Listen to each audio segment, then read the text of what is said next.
hermana Tania, bueno, Adasa fue en realidad quien comunicó, una tía de nuestra hermana Tania falleció, entonces se pidió la oración para que Dios, ¿no es cierto?, esté consolando los corazones de su familia. Amén. También recordarle a los hermanos, aquellos que tienen computador, que con el espaciador, aunque esté bloqueado el micrófono, si desean hacer una consulta o glorificar al Señor para que se note más un ambiente de culto, apretando el espaciador, ¿cierto? Pueden hablar y después al soltarlo, nuevamente el micrófono se mantiene desconectado. Amén. Bien, la semana pasada iniciamos eh, lo que dijimos, ¿cierto? El estudio acerca del fruto del Espíritu. Lo comentamos en una forma general y hoy día vamos a ver el fruto, bueno, el fruto es uno solo, ¿cierto? Dijimos, pero vamos a hablar respecto al amor, que es una de las manifestaciones de este fruto del Espíritu Santo. El, el concepto, ¿no es cierto?, o la palabra que se usa ahí para referirse al amor es ágape. Y nosotros, como decíamos la semana pasada, el concepto del amor, ¿cierto?, está como muy trastocado en nuestra forma de hablar, en el lenguaje, hablemos en chilensis, ¿cierto? Eh, un gran predicador escocés, William Barclay, dijo que si un joven desea, ¿no es cierto?, conquistar a una doncella y se lo dice en lengua céltica, tiene más de 20 maneras diferentes de expresarlo. En español no es distinto. Lo malo es que nos hemos limitado en nuestro concepto. Hay una de las cosas que yo admiro ahí, aprovechando, Mano Jesús nos está escuchando, eh, los hermanos peruanos tienen una forma mejor de usar el lenguaje español. Y en español, como decía, ¿cierto? Nosotros podemos usar muchas formas para decir o expresar nuestros sentimientos. Un te amo, un te quiero, cuando se refiere en el caso de la pareja, un te deseo, ¿cierto? Un me gustas. Entonces, hay una gran gama de conceptos que empleamos. Y cada concepto tiene un significado específico, un significado, ¿verdad?, que da una idea más específica. Pero, como decía, lo que más usamos es la palabra amor.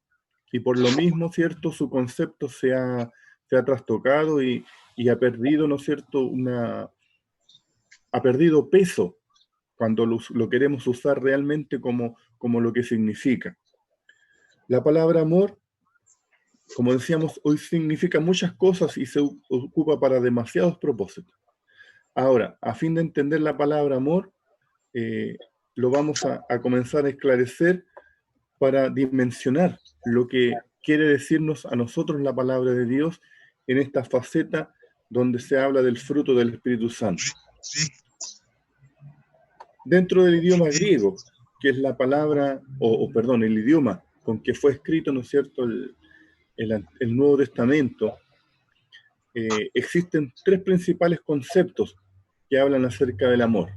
El primero de ellos es la palabra eros, y se refiere al amor sensual, se refiere al amor entre el hombre y la mujer, o mejor dicho, ¿no es cierto?, respecto a la pasión y el deseo en forma sexual. Pero frecuentemente también, ¿no es cierto?, es una palabra un poco mal interpretada porque se confunde el eros con la lascivia. La Biblia, ¿cierto?, condena lo que es la lascivia, la lujuria, podemos decirlo también, el sexo fuera del matrimonio. Pero esta palabra eros tiene relación más que nada, ¿cierto?, con el amor marital. Si bien es cierto, está apuntando hacia el deseo, hacia lo sexual, pero justamente apunta dentro de lo que es el ámbito matrimonial, el cual, ¿no es cierto?, habla de una sexualidad más elevada, una sexualidad que manifiesta también bondad y santidad dentro del matrimonio, hablando en forma cristiana. Otro concepto es la palabra filia, y describe el amor ya en relación al amor humano. es aquel amor cálido, aquel amor que habla de una relación íntima, ya sea de cuerpo, mente y espíritu. Es el amor que se presenta cuando hay una amistad de años, una amistad que se ha generado, ¿no es cierto?, bajo condiciones de a lo mejor pasar juntos una niñez, pasar juntos un problema, los compañeros de curso, qué sé yo, esa amistad que se va dando con el tiempo y que se fortalece en las relaciones. La siguiente palabra es starch, que se refiere al amor de familia, el amor entre padres e hijos. También, ¿no es cierto?, nos habla de una relación más íntima, nos habla, ¿no es cierto?, de una comunión más íntima. Entonces se refiere al amor que se da en medio de la familia. Y ya llegando al concepto que queremos describir, está la palabra ágape, la que dijimos al principio. Esta palabra ágape era una pequeña palabra griega, por así decirlo, dentro del griego clásico. Pero el cristianismo adoptó esta palabra y la hizo más fuerte, le dio un concepto más fuerte.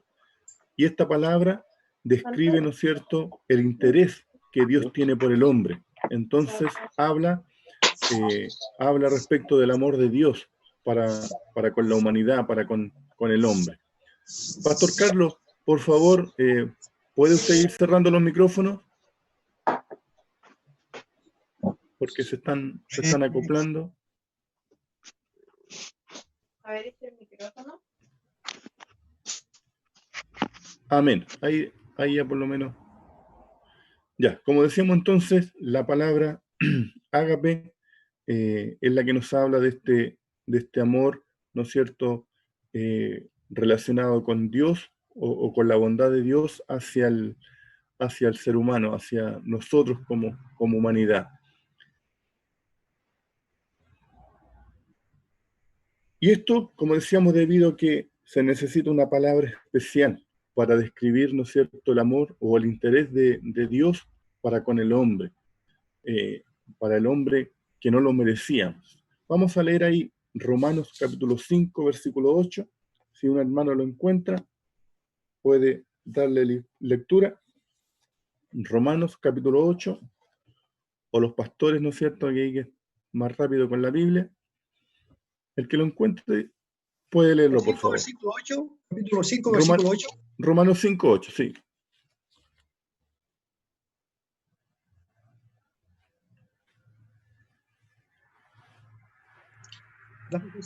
Dice, más Dios muestra su amor para con nosotros, en que siendo aún pecadores, Cristo murió por nosotros. Amén.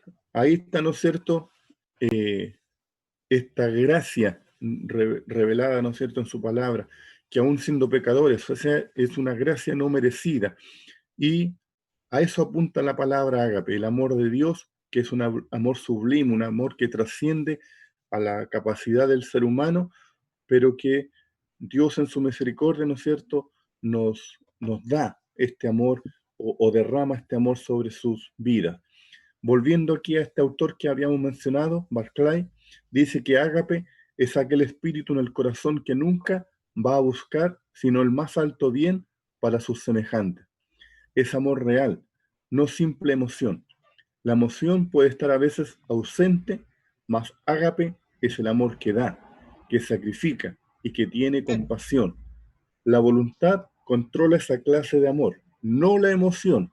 Esto es algo importante. El amor ágape quiere amar, no solo cuando las personas lo merecen, sino cuando no lo merecen. El amor ágape quiere edificar buenas relaciones y lo procura sin importar el costo. Amén. Entonces este es un amor que está sujeto a la voluntad, porque muchas veces cuando hablamos de amor, cuando hablamos de querer, cuando hablamos, ¿no es cierto?, de nuestros sentimientos, justamente estamos sujetos a emociones, a un sentir momentáneo, porque este sentir momentáneo pensamos que es lo que nos tiene que mover. Y incluso respecto a los matrimonios, ¿cierto? Muchas veces se escucha, no, es que yo ya no siento nada, dejé de querer a mi esposa. eso, ¿no es cierto?, no es amor verdadero, no es el amor ágape, no es el amor sublime, porque el amor, este amor sublime del cual estamos hablando, no está sujeto a sentimientos ni a emociones. Es un amor que está mucho más allá, es un amor que tiene relación con nuestra voluntad. O sea, yo quiero amarte. Y, y puede sonar extraño porque estamos acostumbrados al concepto de amor en base a las emociones, pero no, como decíamos, ¿cierto?, en el concepto y con respecto a la palabra, cuando describe el amor de Dios, Dios nos ama a pesar de que somos pecadores. Dios nos ama a pesar de nuestras debilidades, Dios nos ama a pesar de nuestra condición caída. Entonces ahí está el deseo de amar por sobre lo que se merece o por sobre lo que deberíamos sentir, porque la palabra dice que Dios rechaza el pecado. Y si Dios rechaza el pecado, como consecuencia debería rechazarnos a nosotros también. Pero Dios es capaz, ¿no es cierto?, en su discernimiento y en su voluntad de separar estas dos cosas, nuestro pecado y poder tener misericordia de nosotros.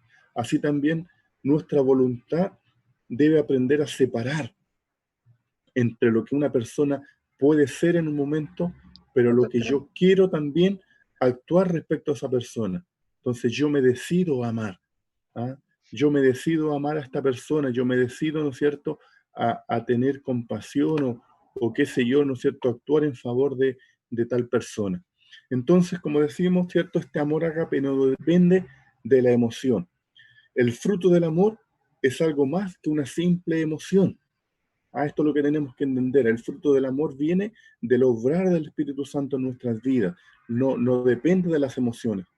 Así como una madre, ¿cierto?, no depende de las emociones o de su estado de ánimo para cumplir su deber para con su hijo, para responder frente a las necesidades de un hijo. La madre ama, a pesar de todas las condiciones que puedan darse, a pesar de repente de las desilusiones que pueda darle un hijo, a pesar, ¿no es cierto?, de incluso del rechazo que un hijo puede dar, porque a veces los hijos, ¿cierto?, en su terquedad y en su necedad, se vuelven contra los padres. Pero una madre, ¿cierto?, un padre que realmente ama, sigue amando al hijo, sigue preocupado, sigue eh, buscando la forma de bendecirle, de cuidarle, de protegerle. Entonces, debido a esto, o mejor dicho, siguiendo esta línea, es que el amor cristiano tiene que ser, ¿no es cierto?, un asunto de voluntad y no de emociones. Entonces, bajo esta perspectiva, Dios nos puede mandar que amemos a otros. Este versículo que cuando el Señor dice ahí en Juan que debemos amarnos unos a otros. Muchas veces es cuestionado, yo lo he escuchado, ¿cierto? Pero ¿cómo Dios nos ordena que amemos a otros? Porque es un amor de voluntad, no es un amor que depende de las emociones. Entonces, bajo ese concepto, Dios nos puede decir claramente, ama a tu hermano, ama a tu enemigo. ¿Ah? Voltea tu voluntad hacia esa idea, hacia ese concepto de amar, ¿no es cierto?, a pesar de que la otra persona no lo merezca. Otro autor, Paul Ramanzi, escribió, el amor cristiano no tiene nada que ver con sentimientos, emociones, gustos, preferencias, temperamentos o cualquiera de esas características que hallamos en las personas que causan sentimientos de atracción o repulsa, preferencias positivas o negativas. El amor cristiano depende de la dirección de la voluntad, no de la agitación de las emociones. Entonces, ahí, ¿no es cierto?, hemos ido sacando a la luz lo que quiere decirnos Pablo con respecto a este concepto del amor. El amor no es lo que sentimos, el amor es lo que uno hace. El amor es más que su... Disculpen, el amor entonces es más lo que hacemos que lo que sentimos. ¿Ah? Ahí en 1 Corintios capítulo 13, Pablo nos da una descripción, ¿no es cierto?, acerca del amor. El amor es sufrido, el amor es benigno, el amor es compasivo, el amor no es jactancioso, etc. Entonces, si nosotros analizamos cada una de las cosas que Pablo dice ahí, nos damos cuenta que no tiene nada que ver con sentimientos o emociones, sino con la voluntad. con la voluntad de hacer algo, con la voluntad, ¿no es cierto?, de preocuparnos con respecto a nuestro prójimo, con respecto a nuestro hermano, con respecto hacia la persona que debemos amar. Ahí, ¿no es cierto?, Pablo describe esta clase de amor, que no es lo que se siente, sino lo que se debe hacer. Los esposos, para que entendamos la idea y nos demos cuenta cuán equivocados estamos, incluso a veces en los matrimonios, cuán equivocado está la gente hoy día. Cuando se realiza la ceremonia nupcial, los esposos hacen un voto y prometen, pero prometen no lo que van a sentir, sino que lo que van a hacer unos por otros. No dicen yo voy a sentir tal cosa por ti, yo voy a sentir cierto amor por ti el resto de mi vida. No, dicen yo te cuidaré en la enfermedad, en la necesidad. Entonces, ahí esos votos matrimoniales que a veces no los entendemos, apuntan a la voluntad, apuntan, ¿no es cierto?, al asumir un compromiso de amar, no simplemente a sujetarnos a las emociones momentáneas que son frágiles y efímeras para con respecto a lo que podemos sentir hacia otra persona. Vamos a ver ahora Cristo como el ejemplo de este amor. Ahí en Juan, capítulo 15, versículo 13, dice la palabra: nadie tiene mayor amor que este, que uno ponga su vida por sus amigos. Luego en 1 de Juan 4:10, en esto consiste el amor, no en que nosotros hayamos amado a Dios, sino en que Él nos amó primero. Entonces, para mostrar este amor, hay dos lugares específicos donde Dios nos señala este amor. Uno, dicen los teólogos, es Belén y el otro es el Calvario. Y ambos nos hablan de renuncia, ambos nos hablan, ¿cierto?, de una autohumillación para llegar a Belén. Nuestro Dios, el Dios Todopoderoso, dice la palabra que se humilló y se hizo hombre. Siendo Dios, se hizo hombre para nacer, ¿no es cierto?, de una manera indefensa como un niño ahí en Belén. Y luego en el Calvario, el Señor, siendo Dios igualmente, ¿no es cierto?, no siendo pecador, Él ocupó el lugar de un pecador, ocupó nuestro lugar en la cruz del Calvario. Entonces, ambos puntos, Amén. ¿cierto?, nos hablan de este amor que habla o que involucra sacrificio, que involucra voluntad y involucra, ¿no es cierto?, el deseo de hacer algo por la otra persona, no simplemente sentirlo, no simplemente decir, yo te quiero mucho, qué rico, te amo, un abrazo o ese golpeo de espaldas que hacemos, no, sino que es un amor que va al actuar, a la acción. Este amor entonces es altruismo, es servicio, es sacrificio. El amor de Cristo, como estábamos viendo, no consistió solo en ser altruista, en hacer algo, ¿no es cierto?, porque lo sentía, sino que es servicio, es disposición. Su amor era el amor del sacrificio, como lo describe Pablo ahí en Corintios 13. Y ese amor finalmente lo llevó a la cruz del Calvario para poder salvarnos. Él estuvo dispuesto a hacer algo para demostrar su amor y para producir un sacrificio en nuestras vidas. En este caso, ¿no es cierto?, es la salvación. ¿Vamos bien? ¿Hay alguna duda? ¿Alguien que desee consultar algo? ¿No? Los hermanos que se han ido incorporando, les damos la bienvenida, ¿cierto? Y es un agrado poder compartir con usted. Bien, si no hay preguntas, vamos a continuar. Dios, entonces, como veíamos, es la fuente de este amor. Aquí anoté un pequeño testimonio. Dice que un joven convertido escribió acerca de su experiencia de la llenura del Espíritu Santo. Y él decía, una de las primeras cosas que cambiaron fue mi vida de oración.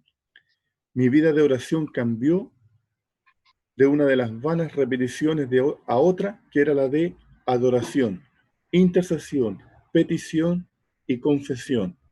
Entonces esto es lo que hace el amor. Este joven dice, ¿cierto? Cambió mi forma de orar. Y en la forma de orar nosotros vemos cuando brota este amor. Porque él dice, mi oración antigua eran vanas repeticiones. Es esa oración muerta, esa oración que a veces criticamos en otras religiones, pero que también se puede dar entre nosotros cuando no hay amor, cuando este amor todavía no ha florecido, no ha madurado. Pero una oración con este amor, ¿cierto? Con el fruto del Espíritu Santo, es una oración de intercesión, de petición, de confesión. ¿Por qué?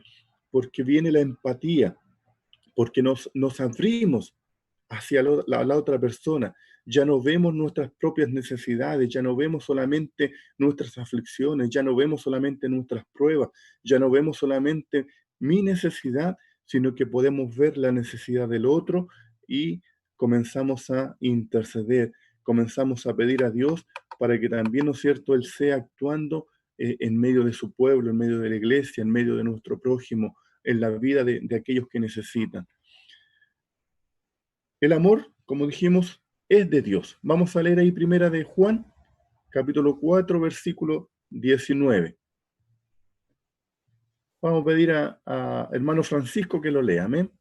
Primera de Juan, capítulo 4, versículo 19. Al final, como lo hicimos la semana pasada, les voy a enviar el archivo con todos los versículos, con lo que estamos conversando aquí. Y Amén, pastor. Es un archivo que se va a ir actualizando, porque este archivo que les voy a mandar hoy día tiene la información de hoy día y tiene además, ¿no es cierto?, lo que vimos la semana pasada. Amén, hermano Francisco. Primera de Juan 4:19, por favor. Amén. Nosotros le amamos a Él porque Él nos amó primero. Amén. Amén. Entonces, como decíamos, ¿cierto? El amor es de Dios, el amor viene de Dios, el amor brota de Dios. Este amor no nace de nuestras emociones, como decíamos, no nace de nuestros sentimientos, sino que viene y fluye de la presencia del Señor, que tiene misericordia para con el pecador. ¿Cómo se logra amar? Aquí yo tengo una pregunta. Vamos a ver Romanos 5:3. Romanos capítulo 5, versículo 3 al versículo 5.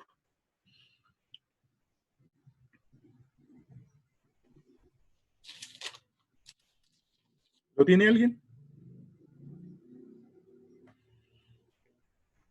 Hermano Adrián, por favor, ¿usted lo puede leer?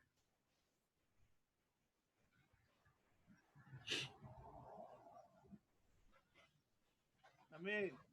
5:3. Amén. 5 del versículo 3 al 5. Amén. Y no solo esto, sino que también nos gloriamos en las tribulaciones, sabiendo que la tribulación produce paciencia, y la paciencia prueba, y la prueba esperanza, y la esperanza no avergüenza, porque el amor de Dios ha sido derramado en nuestros corazones por el Espíritu Santo que nos fue dado. Amén. Entonces, ¿de dónde viene este amor o este tipo de amor que estamos viendo? Del Espíritu Santo, del actuar de Dios, ¿no es cierto?, en nuestras vidas. Alguien escribió que muchos creyentes cometen el error de luchar por conseguir el fruto del Espíritu, sin abrirse al mover del Espíritu Santo. Entonces, no es un tema de que digamos simplemente, yo quiero amar, yo quiero amar, yo quiero amar. No, no es un autoconvencerse, sino que en la medida que, hablando ahora ya como cristianos, como creyentes, ¿cierto? Es un permitir que el Espíritu Santo vaya obrando en nuestras vidas. Porque si Dios actúa en nosotros, va a fluir ese amor, va a venir ese amor y vamos a sentir esta empatía, este despertar hacia las necesidades de nuestros hermanos o las necesidades de la humanidad. Este amor, como decíamos, nos impulsa a la acción, nos impulsa a actuar. Entonces, nos invita, nos compele a vivir de tal manera que ya no vivamos para nosotros mismos, sino para aquel que nos amó. El cristiano ya, como dice la palabra, ¿cierto? Como le podemos escuchar a Pablo en sus mensajes, el cristiano ya no vive para sí mismo, sino que ahora vivimos para Cristo. Para mí, el vivir es Cristo. Entonces, nuestro actuar Amén. está relacionado con lo que el Señor nos invite a hacer, con lo que el Señor nos pida que hagamos. Este amor significa redención. ¿Ah? Y esta redención es el propósito del amor. Alguien preguntó, ¿cuánto es capaz de dar un hombre? Y Cristo, en el silencio de la cruz, no responde, pero su cabeza cae sobre su pecho y muere. Este es un relato, no lo anoté acá, pero está dentro de una obra que alguien escribió justamente en relacionado al amor. Cristo no respondió, no dio un discurso acerca del amor en ese momento, pero todo su actuar, todo su ser, ¿cierto? Ahí en la cruz del Calvario, estaba ofreciéndose, estaba, ¿no es cierto?, disponiéndose para nuestra salvación. Y esta salvación significa redención. Y esta redención, como decíamos, es el propósito del amor. El propósito del amor es poder levantar a otro ser humano, poder levantar a la iglesia, poder levantar a otro hermano, poder levantar, ¿no es cierto?, al pecador que está caído en su miseria. El amor redentor es costoso. A Cristo le costó, ¿no es cierto?, su vida en la cruz del Calvario. El amor, o este tipo de amor, lleva a una madre a rescatar a su hijo, aunque esto signifique la muerte. El amor impulsa a un padre a lanzarse a salvar a un hijo cuando está en riesgo su vida. Pero es justamente este amor el que impulsa. No hay emociones, no hay sentimientos, ni siquiera la pensamos como dicen los jóvenes de repente. No es algo que se piensa, es algo con que se actúa, porque hay amor, hay este concepto, hay esta empatía, hay este querer volcarnos hacia la necesidad de una persona. Hay una historia que es del siglo IV de un monje llamado Telémaco, uno de los primeros cristianos, ¿cierto? Y este hombre, como ya en ese tiempo comenzó la influencia de la Iglesia Católica, ¿verdad? Los conceptos que comenzaron a imponerse, este monje se fue a vivir en forma aislada a una montaña y él quería pasar toda su vida en oración, en ayuno, en clamor delante de Dios, pero cuando estaba ahí en la soledad se dio cuenta de que no tenía a quien amar, que esta oración finalmente era vana, que, eh, que todo su actuar religioso, por así decirlo, era vano porque no podía hacer nada por nadie. Entonces este monje llamado Telémaco, como decíamos, decidió volver a la ciudad. Bajó del monte, ¿cierto? Y fue a la ciudad. Y cuando él retorna a la ciudad, se encuentra con las peleas de los gladiadores en el circo romano. En ese tiempo ya el cristianismo, ¿cierto? Por el actuar de Constantino, se había vuelto la religión oficial. Por lo tanto, ya no había persecución de cristianos, ya no eran los cristianos los que estaban siendo sacrificados en el circo romano, sino que eran los esclavos, la gente que había sido conquistada ya sea en guerras, en batalla o simplemente por, eh, por el imperio que estaba creciendo, ¿cierto? El imperio romano. Entonces, los gladiadores eran sometidos ahí en el circo romano a luchar. Y este monje ve la pelea y decidió, ¿no es cierto?, en un momento dado, entrar al circo y detuvo a dos gladiadores que estaban peleando. Los detuvo y la gente, ¿no es cierto?, comienza a gritar que siga la pelea, que siga la lucha. ¿Ah? Y los gladiadores, después de haber hecho una pausa a causa de la intercesión de Telémaco, volvieron a enfrentarse. Y él nuevamente, ¿no es cierto?, se pone entre medio para interceder, para detener esta pelea, y él recibe un lanzazo de la espada de uno de los gladiadores. y muere. Y en ese momento el público se silenció después de haber tenido esta hambre y este deseo de ver sangre, de ver muerte. Entonces todo el público se silenció y comenzó a retirarse de a poco del estadio. Y cuenta, ¿no es cierto?, la historia que a partir de ese momento se suspendieron la lucha de los gladiadores, se suspendió este tipo, ¿no es cierto?, de matanza, por así decirlo. Entonces él dio su vida para redimir al ser humano, para redimir, ¿no es cierto?, una actitud errada del ser humano. Esa es la forma en que el cristiano deberíamos, ¿no es cierto?, nosotros actuar, hacer cosas que este amor produzca redención en la humanidad, produzca cambios, produzca, ¿no es cierto?, un caminar distinto. Y este amor encuentra el camino. El amor que redime, continúa buscando al amado. Persevera cuando toda emoción abandona y dice es inútil. Los deseos de simpatía, de humanismo, duran poco tiempo. Las emociones, como hemos conversado todo el estudio, duran poco tiempo, pero solamente el amor comprometido, el amor dado por Dios, puede ir, ¿no es cierto?, y caminar la segunda milla, como nos pide Jesús. Seguir adelante, entregar el manto, entregar, ¿no es cierto?, el abrigo.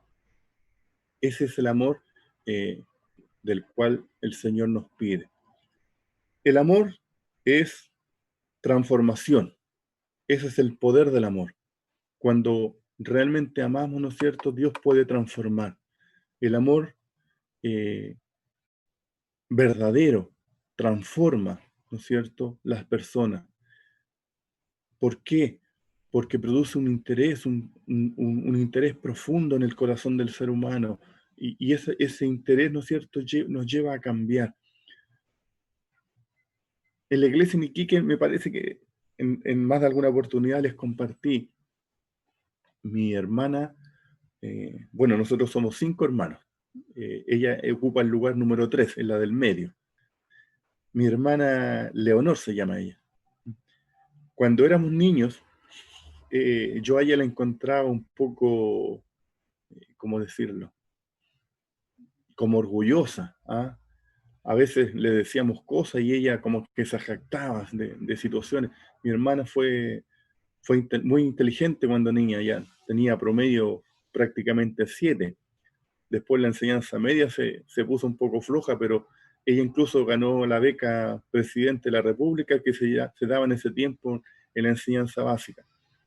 Entonces, con su jactancia, incluso a veces caía mal. Como hermano, a mí me caía mal. Entonces, pero cuando ella se casó, se produjo un tremendo cambio en su personalidad, se produjo un tremendo cambio en su forma de actuar. Entonces, humanamente hablando, ahí su esposo, ¿no es cierto?, produjo un cambio en su vida. Hubo una transformación realizada por el amor. Y esa misma transformación la hace Cristo en nosotros cuando le aceptamos como nuestro Salvador, cuando le recibimos en nuestras vidas. Y ese mismo amor, a través de nosotros, tendría que actuar en otras personas, producir un cambio. Ese es el poder del amor, la transformación. A veces pensamos que no, si es inútil la forma que yo actúo, es inútil, aunque le predique, aunque le diga esto, aunque le diga esto otro, pero el amor, la paciencia del amor va a producir transformación. El amor va a ser constante, el amor va a ser permanente, el amor va a fluir continuamente. El amor no es un tema de que, hoy día hago algo bien por ti, hoy día hago algo bueno por ti, hoy día, ¿no es cierto?, no sé, por decir algo, te doy una limosna, hoy día te doy plata para el pan. No, el amor es una preocupación constante. Y ese amor constante, ese fluir constante de amor, es lo que va a finalmente producir transformación en las personas. Ahora, como creyentes, el amor, ¿no es cierto?, va a producir obediencia en nosotros. El amor va a producir obediencia en el creyente. Vamos a leer aquí algunos versículos. Primera de Juan, hermana Lady, le voy a pedir que lo lea. Primera de Juan, capítulo 4, versículo 21. y otro hermano, hermano Tito, podría ser, le voy a pedir que lea Juan, capítulo 14, versículo 15. ¿Y quién más tenemos por ahí? Pastor Carlos, un gusto de saludarle. Le vamos a pedir, Pastor Carlos, que lea Juan 13, versículo 34. Amén. Vamos a compartir los versículos. Mana Lady, por favor. Amén. Primera de Juan 4:21. Amén, dice así. Y nosotros tenemos este mandamiento de él: el que ama a Dios, ame también a su hermano. Amén. Juan 14:15, hermano Tito.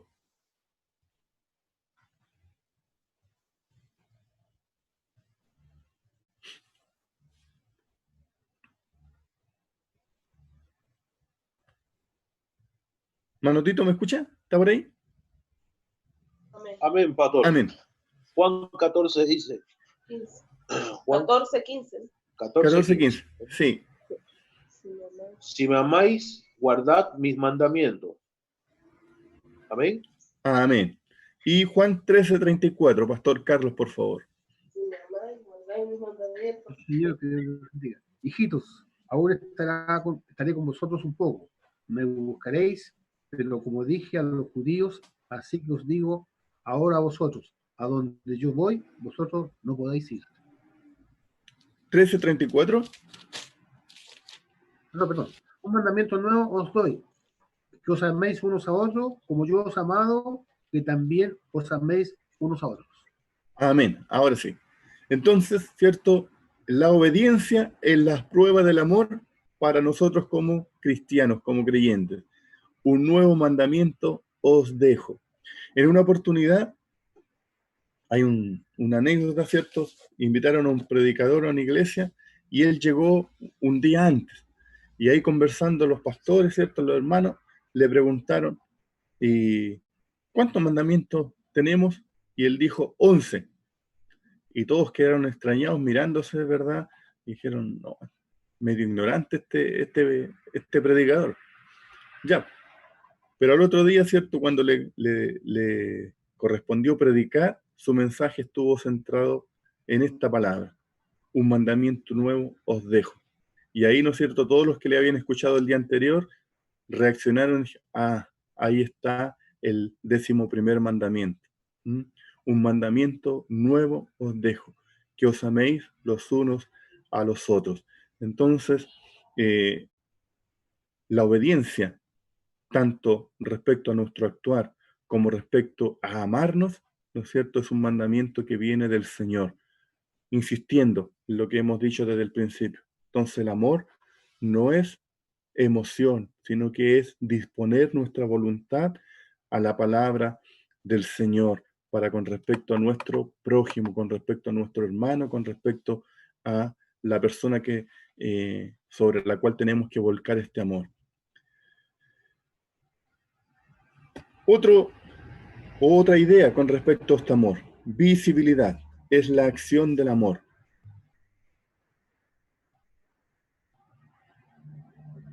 Este amor tiene que ser visible, tiene que ser, ¿no es cierto?, percibido por aquellos que nos rodean, por aquellos con los cuales nosotros compartimos. En cierta ocasión, una niña atemorizada por el retumbar de los truenos en la noche, ¿cierto?, le dice a su padre que la estaba rodeando, la estaba protegiendo con sus brazos, ¿cierto?, la estaba abrazando. Y el papá le dice que no tuviese temor, porque Dios la amaba mucho y iba a tener cuidado de ella. Entonces la niña le responde, yo sé que Él me ama, yo sé que Él me cuida, pero papá, lo que ahora necesito es a alguien con carne y hueso que me ame. Eso es lo que necesita el mundo. Alguien con carne y hueso que le ame. Cristo se hizo hombre, Cristo se humilló, Cristo se entregó en la cruz del Calvario para que la humanidad sintiera que alguien de carne y hueso estaba preocupado de nosotros. Dios podría haber gritado desde el cielo, yo los amo. Y desde siempre el Señor, ¿no es cierto?, a través de su palabra, lo proclamó. su amor para con la humanidad. Pero aún así el Señor vino, ¿no es cierto?, para actuar de una forma real, de una forma que pudiera ser percibido, para que este amor se hiciera real en medio de la humanidad. Entonces, eso es el amor en acción, cuando se hace visible, cuando puede ser visto y percibido por otros. Nosotros tenemos, como decíamos, que ser ese amor de Dios hecho carne y hueso. El amor cristiano genuino debe encarnarse en las vidas y en las acciones, o si no, deja de existir. Voy a poner de ejemplo, ¿ah? Mi esposa a veces me dice, oye, ¿me amas? Sí, sí, sí, te amo. Ya, pues dímelo, ¿ah? Dímelo, porque yo necesito escucharlo. No basta que solamente tú pienses que me amas, dímelo, ¿ah? Y yo también a veces también le digo lo mismo. Oye, ¿me quieres? Sí, todavía te quiero, todavía te amo, ¿ah? En la relación de pareja lo necesitamos. El ser humano, ¿cierto? En nuestra condición de humanidad también lo necesitamos, ¿ah? El ser humano está sediento de amor, necesitado de amor. Y para eso, ¿no es cierto?, la iglesia, el pueblo de Dios, estamos para manifestar ese amor en medio de la humanidad, para que sea un amor demostrado. Cuando entonces la Biblia habla del fruto del Espíritu como amor, se refiere a una expresión visible, a un amor demostrado en relación a otras personas. Amor también es escuchar. Y esto es importante. La gente necesita ser escuchada. La gente anda buscando a alguien que le escuche, alguien que le preste un oído, alguien que le preste, ¿no es cierto?, un brazo para consolarle, para abrazarle, para, ¿cómo se dice ahora?, apañarle. Y alguien dijo que muchas veces la gente no está encontrando este tipo de amor en medio de los cristianos, porque estamos más preocupados de hablar en lugar de escuchar. Es cierto que debemos predicar, es cierto que debemos anunciar el Evangelio. Jesús nos dijo que tenemos que ir y predicar el Evangelio, pero a veces predicar el Evangelio también puede significar guardar silencio. Guardar silencio, pero no para estar, ¿no es cierto?, inactivos, no para no hacer nada, sino guardar silencio para demostrarle a esa persona que nos interesamos por ella, que queremos escuchar sus necesidades, que queremos escuchar de sus aflicciones, de su dolor, y a veces ni siquiera para dar un consejo, simplemente para escuchar, para prestar oídos, ¿ah? Para que esa persona sienta que hay alguien que le está oyendo, que hay alguien que está interesado en ella. Eso muchas veces falta. Y hoy día, ¿no es cierto?, sin desmerecer la profesión como tal, pero hoy día, ¿verdad?, los psicólogos están ocupando el lugar que la iglesia dejó de ocupar. La iglesia debería ser la consejera. Los pastores deberíamos ser los consejeros, aquellos que demos ánimo, aquellos que demos una palabra de aliento, aquellos que demos, ¿no es cierto?, una palabra de fortaleza, aquellos que con sabiduría de Dios pudiéramos, ¿no es cierto?, direccionar las vidas, las personas, sus intereses, pero dejamos de hacerlo, porque como decía esta frase que compartimos, dejamos de escuchar. Nos preocupamos más de la ortodoxia, nos preocupamos de la doctrina, y no digo que eso no sea importante, pero dejamos de amar, dejamos de interesarnos. Jesús, es cierto que las masas le seguían, pero Jesús cada vez que hablaba a alguien en específico, como dice la palabra, ¿verdad? O como lo decimos nosotros a veces, ¿cierto? Jesús nos llama por nuestro nombre. Así también cuando nosotros tratamos por la gente, no prediquemos a la masa, prediquemos a la persona. ¿Ah? Interesémonos por esa persona que nos puede mirar a los ojos, y nosotros también mirémosle a los ojos, hagámosle valer, hagámosle entender que estamos interesados en ella como persona en forma específica, y que podemos escucharle, que podemos, ¿no es cierto?, prestar nuestro oído para que ellos sean o para que ellos, ¿no es cierto?, se desahoguen, expresen también sus emociones. Y yo les aseguro que de esa forma vamos a ganar. Ahora en este momento, que no podemos a lo mejor salir a la calle, que no podemos, ¿cierto?, predicar el Evangelio en forma abierta ahí en la calle, una llamada telefónica, ¿ah?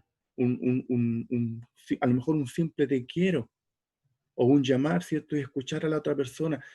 Estoy cansado, estoy encerrado, estoy aquí, no puedo salir, me falta plata, a veces es la situación económica también que está afectando.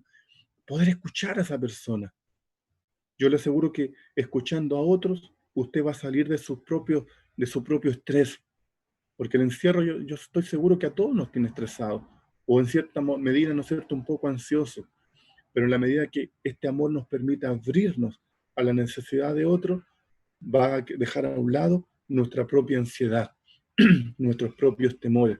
Porque en la medida que escuchemos a la otra persona y usemos la palabra para aconsejarle, para darle aliento, nos vamos a dar aliento a nosotros mismos. Otra característica, ¿no es cierto?, la inclusividad, los límites del amor.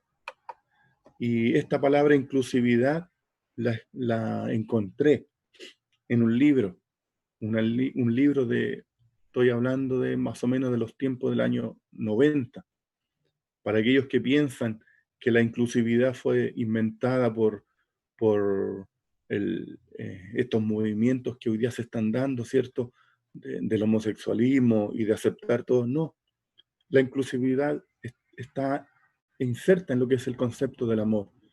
Como decíamos al principio, que hay conceptos que se usan mal, que finalmente se emplean en una forma equivocada, es una cosa. Pero la inclusividad es parte del amor.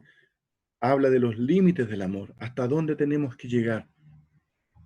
Y nosotros tenemos que ver a la gente como creación de Dios. Como cristianos no podemos rechazar, no podemos levantar barreras, pero a veces, ¿no es cierto?, lo hacemos. Lo hacemos. Y Pablo dice ahí en 2 Corintios, de manera que nosotros de aquí en adelante a nadie conocemos según la carne. Conocer a alguien según la carne significa en cierto aspecto, juzgarlo o colocarlo entre los criterios de este mundo.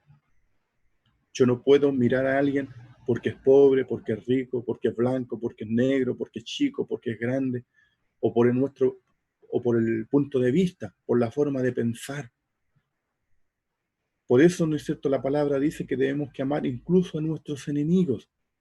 Tenemos que amar al que piensa distinto a nosotros. Tenemos que amar, ¿no es cierto?, incluso a aquellos que no creen en Dios, porque es lo que hizo el Señor. Amó a la humanidad entera. Ahora lo que tenemos que hacer es buscar la forma correcta de comunicarnos con ellos, de poder, ¿no es cierto?, abrirnos a sus conceptos, a sus ideas, no para cambiar nosotros, sino para hacerles cambiar a ellos. Como dice un versículo ahí en Jeremías, no que tú te conviertas a ellos, sino que ellos se conviertan a ti. Entonces tiene que haber esta inclusividad. Tenemos que aceptar a las personas como son en un inicio para poder mostrarles el amor de Dios, para poder, ¿no es cierto?, mostrarles cómo el Señor puede ir obrando y actuando en sus vidas. La aceptación también es parte del amor y, como dice acá, ¿no es cierto?, es la habilidad del amor. Aquí anoté también un pequeño testimonio del doctor Parker Cartman. Dice que él salió de una reunión. Este hombre era un predicador también. Él salió de una reunión y una mujer que se enorgullecía de no ser creyente y era una fanática antirreligiosa, se le acercó y le dijo: doctor Cartman, ¿puedo hacerle una pregunta? Por supuesto, contestó el predicador. ¿Cree usted que Cristo murió por sus pecados?, le preguntó la mujer. Y él, tomándola suavemente por el brazo y con una sonrisa, ¿cierto?, en su rostro, le dice: sí, mi señora, creo que Cristo murió por mis pecados y también creo que murió por los suyos. Entonces, esa pequeña y amable respuesta tomó de sorpresa a la mujer, la tomó desprevenida y no supo qué responder. Entonces, ese es el amor cuando conquista. El amor, ¿no es cierto?, cuando es capaz de tocar el corazón de la otra persona. Yo recuerdo en una oportunidad, estábamos recién casados con mi esposa, y en el lugar donde vivíamos, donde arrendábamos, habíamos prácticamente como 3 familias cristianas. Entonces, un día que yo no estaba, pasaron los testigos de Jehová. Y uno de los hermanos que estaba ahí lo recibió, conversó con ellos, pero acordó una reunión. Dijo, ya, pero venga tal día para que esté otro hermano ahí y compartamos entre todos. Entonces, cuando yo llegué a la casa, él me dijo, ¿sabes, Eladio? Cité a los testigos de Jehová que vinieran tal día para que conversemos y ahí lo agarremos cortito, me dijo. Ya, pues yo piqué, tomé la misma idea, el mismo concepto. Entonces llegó el día X, pasaron los testigos de Jehová y discutimos con ellos. Y yo justamente tenía una Biblia que era de los testigos de Jehová y con la misma Biblia de ellos les mostré algunos versículos, ¿cierto? Y le enfrenté su idea respecto a Jesús y también respecto a Juan Bautista, que hablaba, ¿no es cierto?, con respecto a Jesús. Entonces, ganamos. Teológicamente ganamos. Teológicamente, ¿cierto?, impusimos nuestro concepto. Pero después que ellos se fueron, yo quedé con un vacío en el corazón. Porque habíamos, ¿no es cierto?, impuesto nuestra idea teológica, nuestro concepto, nuestro argumento doctrinario, por así decirlo, pero no logramos nada más. Esa gente se fue. Y años después, ¿cierto?, ya estábamos viviendo en Alto Hospicio y un día nuevamente pasan los testigos de Jehová, golpean mi puerta, yo les abro y en ese momento recordé lo que había pasado en esta situación. Entonces yo me hice el ignorante y lo dejé que hablara a esta persona. Y me empezó a hablar, me empezó a compartir de la palabra. Entonces yo le dije, pero ¿sabe qué? Yo siento que soy débil, soy pecador, yo no tengo fuerza, no sé cómo cambiar. De repente uno quiere cambiar, pero no. Y este hombre era un varón, ¿cierto? Empezó a hablarme, y de repente él me dice, no, pero es que el Espíritu Santo lo puede ayudar porque el Espíritu Santo está para él. Y cuando él dice eso, ahí yo cambié mi argumento y el mensaje fue en relación al Espíritu Santo, al actuar del Espíritu Santo, que es justamente lo que ellos no creen, que ellos piensan que el Espíritu Santo es una fuerza en lugar de creer que es una persona. Bueno, para terminar la idea, ¿cierto? Fue totalmente distinto, porque yo me abrí a sus conceptos y pude, ¿no es cierto?, usarlos a favor del Evangelio. Esto, ¿no es cierto?, produjo una acción de amabilidad. Y esa acción de amabilidad, a su vez, ¿no es cierto?, produjo en él una apertura. Y finalmente pudimos dialogar, hubo diálogo. Y eso es lo que necesitamos cuando predicamos el Evangelio, diálogo.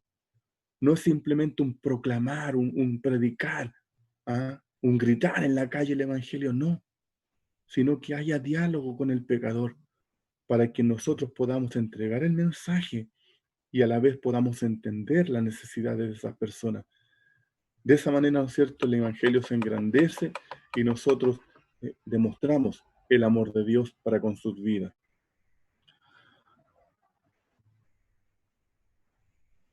Como decíamos, tenemos que amar cuando otros difieren. Una prueba del amor verdadero, del amor cristiano verdadero, es la forma en que amamos a aquellos que piensan o actúan distinto a nosotros. El amor verdadero no demanda perfección, sino que es capaz de amar, ¿no es cierto?, por sobre todas las cosas. El amor también liberta. El amor liberta a otros. Uno de los aspectos más condenables del comunismo era una demanda de que todos, ¿no es cierto?, tenían que pensar política, social y teológicamente iguales. Y a veces nosotros como cristianos caemos en el mismo error. Queremos que todos piensen, queremos que todos actúen, queremos que todos sean iguales a nosotros. Pero en el mundo hay diversidad y a esa diversidad tenemos que predicarles. A esa diversidad tenemos que ganar. Y esa diversidad no las podemos meter a todos dentro de la misma camisa de fuerza. Nosotros no podemos obligar al impío a que acepte al Señor. Estaríamos cometiendo, como lo decíamos la semana pasada, en el error que cometieron los cruzados. Querían imponer el Evangelio, querían imponer, ¿no es cierto?, el creer en Dios. Y finalmente lo único que lograron fueron guerras, y hasta el día de hoy, guerras y disensiones que permanecen. Entonces, nosotros tenemos que aceptar para comenzar a comunicarnos, y en la medida que nos comuniquemos, ¿cierto?, ir demostrando el amor de Dios y presentando el plan de salvación. Ya para terminar, tenemos que poner nuestra mira en el amor. El amor, ¿no es cierto?, es una forma de vida. Tenemos que hacer del amor nuestra meta. Y esto significa que debemos adoptarlo, ¿cierto?, como una forma de vida. De manera que el amor cristiano, como decíamos al inicio, ¿cierto?, durante el estudio, no es un tema de sentimientos hacia otros, sino que tiene relación con lo que hacemos hacia los demás. Y poner esto como un estilo de vida, como una forma de vida, significa, ¿no es cierto?, aplicarlo, llevarlo en cada momento como un concepto claro en nosotros y comenzar a actuar. El amor nos tiene que llevar a ese entendimiento para comprender y ayudar a los demás. Como dice ahí en Filipenses, que vuestro amor abunde en conocimiento y en todo discernimiento. El amor, nuevamente, no es emoción, no es sentimiento, es voluntad. Y esa voluntad tiene que estar sujeto al conocimiento de la palabra de Dios. Esa voluntad tiene que estar sujeta al discernimiento de las cosas del Señor. Por eso Pablo dice que ahora tenemos que tener la mente de Cristo, ver las cosas como las ve el Señor, percibir las cosas como las ve el Señor, poner las cosas delante de la palabra del Señor. Y de esta manera, ¿no es cierto?, el amor de Dios va a poder actuar a través de nosotros. El fruto del amor se va a manifestar a través de nosotros, porque en la medida que la palabra haga cabida en nuestro corazón, el Espíritu Santo, ¿no es cierto?, va a poder actuar, este fruto se va a poder manifestar. Este amor no puede ser superficial. Hacer que el amor sea una meta significa que amamos a la gente con sinceridad. No se trata de andar golpeando la espaldita, que estés bonito, que estés bien. No, se trata de amar con sinceridad, de que realmente nos interesemos por las personas, que realmente, ¿no es cierto?, veamos la necesidad de otros. Y ahí, ¿no es cierto?, una vez más le insisto a ustedes como iglesia, como pueblo de Dios, tenemos que interesarnos por las necesidades del pecador, de las personas que no conocen al Señor. Y una forma de interesarnos también es la medida que nos preocupemos de nuestros pastores. No dejemos no dejemos de entregar aquello con lo cual nos hemos comprometido, para que se haga la obra misionera, para que los pastores puedan, ¿no es cierto?, estar en los lugares predicando el Evangelio. Hay pastores que no tienen sustento, que no tienen sueldo. Entonces, no, en este tiempo yo sé que es un momento de crisis, de necesidad. Algunos hermanos tal vez están quedando sin empleo, pero en la medida que podamos, aquellos que aún tenemos nuestro sueldo, aquellos que aún podemos, ¿cierto?, entregar nuestros diezmos, nuestras ofrendas, no deje de hacerlo. No porque no nos estamos congregando, la obra de Dios se detuvo. La obra de Dios sigue. Por eso estamos usando estos medios. Por eso estamos, ¿cierto?, queriendo involucrar a la iglesia a través de la predicación de la palabra, a través de este medio, para que usted siga, para que usted se mantenga y para que podamos también seguir predicando, anunciando el Evangelio. Aquello, insisto, en la ayuda a los pastores que no tienen sustento para que puedan pagar el arriendo, ¿cierto?, de sus casas, o puedan pagar el arriendo del local donde se van a congregar, porque si bien es cierto, insisto, que hoy día no nos estamos congregando, pero el día de mañana, cuando se levante, ¿cierto?, toda esta restricción, vamos a necesitar un lugar donde congregarnos, un lugar donde mantenernos como iglesia. ¿Ah? Nuestros pastores necesitan ese sustento. Entonces, esto es parte de la voluntad, como hemos hablado, de decidir. Yo he decidido, ¿no es cierto?, ayudar, colaborar, entregar mi ofrenda para la obra misionera o para el desarrollo de la iglesia. Todo eso es parte de nuestra manera de amar. Y, como decíamos, el corazón que ama, el corazón que está lleno del amor de Dios, permite que las buenas nuevas corran. Haga del amor su meta, porque es el único camino a través del cual las buenas nuevas de